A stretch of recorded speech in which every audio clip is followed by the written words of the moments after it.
Welcome back to Gourmet Leftovers, and today we're making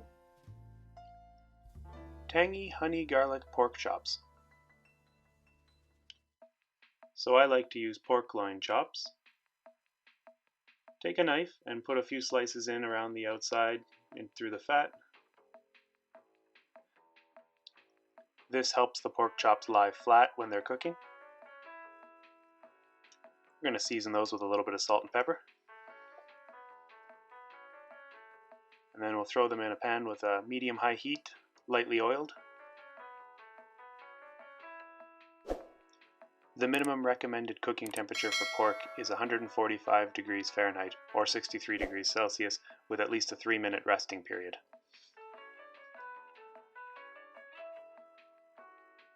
And then if you want to see the recipe for the tangy honey garlic sauce, there should be a card up in the top corner right now for that.